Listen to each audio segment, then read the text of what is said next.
नमस्कार। TV journalism के सबसे बड़े नाम अर्नब गोस्वामी को आज मुंबई पुलिस ने गिरफ्तार कर लिया।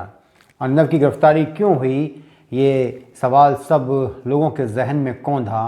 तो अर्नब पे इल्ज़ाम रहा मुंबई पुलिस की तरफ से कि 2018 में उनकी वजह से, उनके उकसाने पर दो माँ बेटे ने आत्महत्या की थी। ये मामला यूँ तो बंद हो चुका था, इस पर क्लोजर रिपोर्ट लग चुकी थी, लेकिन जैसा कि माहौल चल रहा है अर्नब गोस्वामी वर्सेस महाराष्ट्र सरकार, उसमें भी खासकर ठाकरे फैमिली, तो ये तो होना ही था कि कोई ना कोई ऐसा मसला खड़ा किया जाता, पैदा किया जाता। जो ब्यूरोक्रेसी है, जो पुलिस के अफसरान हैं, वो अपने आकाओं को खुश करने के लिए कोई ना कोई दूर की ऐसी कौड़ी खोज कर लाते कि हिसाब किताब बराबर किया जाता। इस मामले में जो आत्महत्या को उकसाने वाला मामला बताया जा रहा है, उसमें जो लोग मर गए, क्या उन्होंने अर्नब गोस्वामी के ख़िलाफ़ कोई एफआईआर दर्ज कराई थी या अदालत का दरवाज़ा खटखटाया था, कोई फौजदारी या दीवानी का मामला किया था। बहुत सारे हमारे वकील साथी हैं जो वकालत में बहुत पैसा कमाते हैं, कामयाब हैं। जो कामयाबी का हिंदुस्तान में मापदंड है वो यही है कि ये इन प्रकारेण बस आपको धन कमाना आना चाहिए। तो वो भी ये बात कह रहे हैं, लेकिन क्या वो बताएंगे कि पैसा देने से इनकार करना, टाल मटोल करना, देर सबेर करना या बिल्कुल ही साफ मना कर देना कि मैं आपका पैसा नहीं दूंगा, वो किस तरीके से आत्महत्या को उकसाने में, अबेटमेंट में आता है। आप इसके खिलाफ कानून का सहारा ले सकते हैं, जा सकते हैं। ये क्या कोई ऐसी कोई उसके खिलाफ टिप्पणी कर दी, कोई उसका अपमान कर दिया, किसी तरीके से उसको सार्वजनिक रूप से बेइज्जत कर दिया।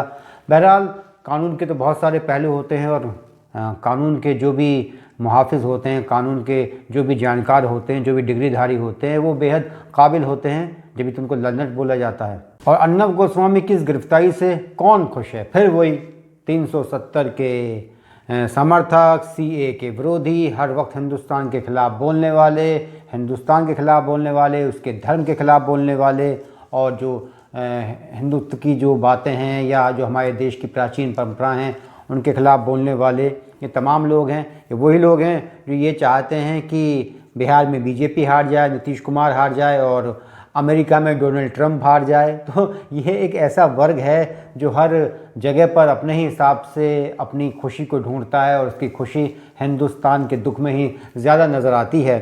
और सबसे बड़ी बात यह है कि अब ये हो क्या रहा है, हमें क्या चाहिए? संविधान का शासन, रूल ऑफ लॉ, ये कहीं भी नज़र नहीं आ रहा है। चाहे वो उत्तर प्रदेश हो, चाहे वो महाराष्ट्र हो, हर जगह जो सरकार है, जो पावर में लोग हैं, वो और उनके जो चेले चंटार हैं, जो ब्यूरोक्रेट्स हैं, तमाम अफसरान हैं, वो हर तरीके से मुखालिफ आवाज़ को कुचल देना चाहते हैं। अर्नब गोस्वामी तो खैर देर सवेर बाहर आ ही जाएगा और पहले से कहीं ज़्यादा उदंड होकर आएगा, आक्रामक होकर आएगा।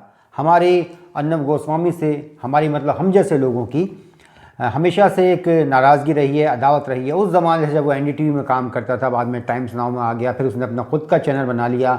हमें जो उससे ज़्यादा नाराज़गी हुई उस वक्त हुई जब दिल्ली में वकीलों और पुलिस के दरमियान लड़ाई हुई थी। तो अर्नब गोस्वामी 99.9 नहीं 100% पुलिस के साथ था। उसके बाद जो उत्तर प्रदेश में विकास दुबे का घर गिराया गया, एक तरफा कार्रवाई हुई, पुलिस ने किसी भी कानून को मानने से इनकार कर दिया, उसका फेक इनकाउंटर हुआ, तमाम जगहों पर हाथरस में भी उसकी रिपोर्टिंग जो थी वो कहीं ना कहीं एक पक्षीय थी। और अब शायद अर्नब गोस्वामी को इस बात का एहसास होगा कि जिस पुलिस की वो हमेशा तारीफ़ करने में लगा रहता था, वो पुलिस आज उसे परेशान कर रही है, चाहे भले ही वो यूपी की ना हो, दिल्ली की ना हो, महाराष्ट्र की हो। और जिन वकीलों के खिलाफ वो जहर बुला करता था, आज उसको वही वकील बचाएंगे। अर्नब गोस्वामी के खिलाफ जो लोग बोल रहे हैं वो लोग कौन हैं? ये वही लोग हैं जिन्हें कभी इंद्राणी मुखर्जी ने पाला था, पालतू थे इंद्राणी मुखर्जी के। ये तमाम लोग हैं जो हमारे जो दोस्त हैं, जानने वाले हैं, वो उसकी हिमायत करते हैं। तो मैं ज़ाती तौर पर उनसे पूछना चाहूँगा कि अर्नब तो खैर ख़राब है, तो खरा कौन है? क्या आपको मालूम नहीं है? क्या मीडिया की हकीकत नहीं जानते कि किस तरीके से मीडिया में जो है वो, ख़ासकर इलेक्ट्रॉनिक मीडिया में बदउनवानियाँ हैं, भ्रष्टाचार है, यौन उत्पीड़न है, लोगों का शोषण है। और वो लोग जिन्हें लात मार के भगा दिया गया है मेन स्ट्रीम के मीडिया से, वो तमाम लोग जिन्होंने हर वो गलत काम किया, हर प्रतिभा को दबाया, वो आजकल वीडियो बना बना के डाल रहे हैं। एक मोहतरमा हैं, उनके बाप पे इल्ज़ाम था कि उन्होंने रीजनल न्यूज़ चैनल में एक महिला एंकर का ऐसा शोषण किया कि उसको आत्महत्या करनी पड़ी। और वो महिला पत्रकार अब एक दूसरे पत्रकार जो रिटायर हो चुका है उसकी दूसरी बीवी बनकर क्रांति कर रही है। और ऐसे क्रांतिकारी बहुत सारे लोग आ गए हैं। ये वो लोग हैं जिन्होंने माल कमा लिया है, दाम कमा लिया है, करोड़ों रुपए जो है वो अंदर कर लिए हैं। अब उन्हें पूछ नहीं रहा क्योंकि लोग नाराज़ रहते हैं इस तरीके की हरकतों से, तो आ गए अपना अपना चैनल लेके बात सरोकारों की करते हैं, मगर कोई सरोकार की बात नहीं है। बस ये है कि अब जो मौजूदा निज़ाम है, निज़ाम तो खैर वही होता है, वही है, लेकिन जो सरकार है इस वक्त की, उसमें उनकी दाल नहीं गल पा रही है। तो उनके अंदर एक तुड़शी है, एक खटास है, एक जलन है, डाहा है, ईर्ष्या है। और इसी वजह से उन्हें जब कोई नहीं मिलता है तो ऐसे लोगों पर हमला करने की कोशिश करते हैं जो आज के इस दौर में कामयाब हैं। कामयाब होने के लिए कौन क्या कर रहा है सवाल ये नहीं है, बस लोग ये देख रहे हैं कि कौन कामयाब है और कौन नाकाम है, किसका जो है वो मौका नहीं लग रहा है मलाई खाने का। अर्नब गोस्वामी, सुरेश चौहान, ये कुछ ऐसे पत्रकार हैं, ठीक है, ये उस खांचे में फिट नहीं बैठते हैं जो पत्रकारों के लिए हमारे दिलों में हैं। आज़ादी की लड़ाई में पत्रकारों का बहुत बड़ा योगदान रहा था। बिना डरे, बिना खौफ में आए हुए जिस तरीके से उन्होंने उस वक्त हुकूमत का मुकाबला किया। और ये कहना तो खैर बेकार हुआ कि बड़े जालिम थे, वो जालिम थे, लेकिन जालिम होने के बावजूद भी उनका कुछ ईमान था, उनका कुछ धर्म था, उनके कुछ एथिक्स थे। लेकिन आजकल के जो कि काले अंग्रेज़ हैं, इनका कोई धर्म नहीं है, कोई ईमान नहीं है, इनके अंदर मानवता के नाम की कोई चीज़ नहीं है। वो पहले से कहीं ज़्यादा जुल्माने तरीके से लोगों के साथ पेश आते हैं। और अब ये चाहे वो अर्नब गोस्वामी है जिसने खुलकर वामपंथियों को चुनौती दी और वो भारत का, भारतीयों का, हिंदुत्व का एजेंडा लेकर सामने आया। और सुरेश चौहान, उसने जो जिहादी मानसिकता वालों की वाट लगा के रख दी है।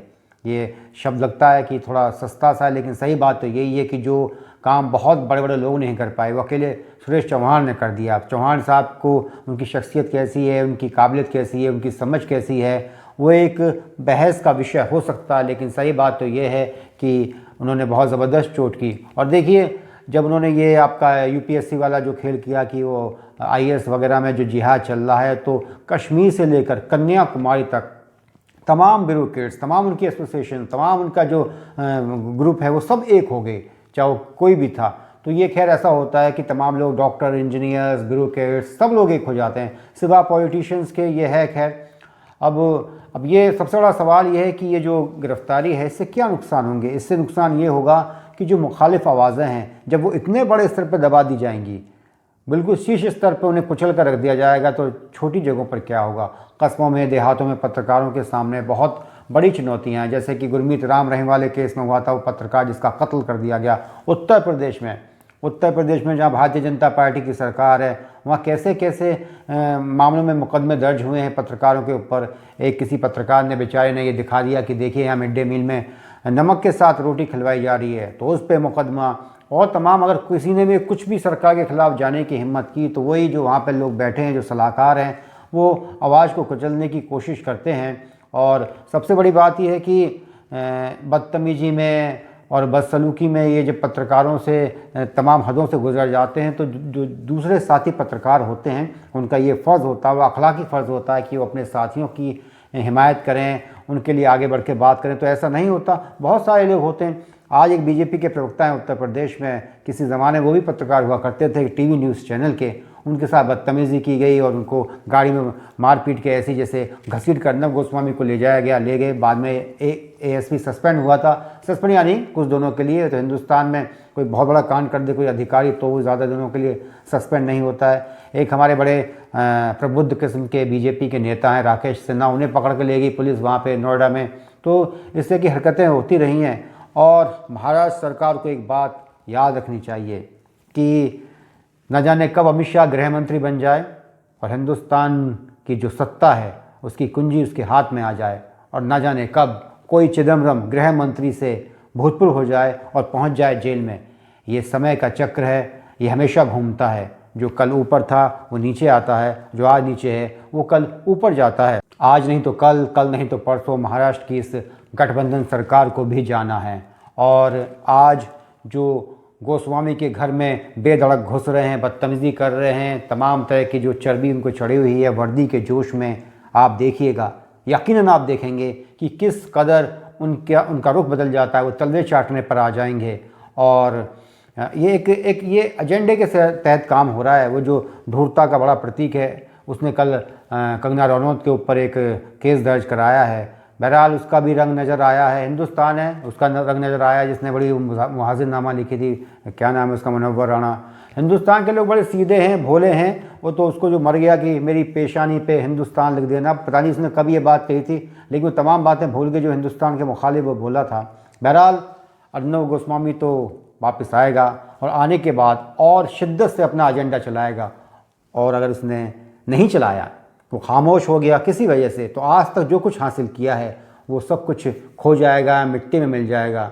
इसके साथ ही जो केंद्र सरकार है, जिसका हाथ है अर्नब गोस्वामी के ऊपर, उसे उसकी सुरक्षा का बहुत ख्याल रखना होगा, क्योंकि वक्त कुछ ऐसा है कि लोग नीचता की हद से गुजर रहे हैं। न जाने कब कौन सा मोड़ दे दिया जाए। और वहाँ जहाँ महाराष्ट्र में तो ऐसे लोग सत्ता में काबिज हो गए जिन्हें कायदे में महानगर पालिका में भी सत्ता नहीं मिलनी चाहिए थी।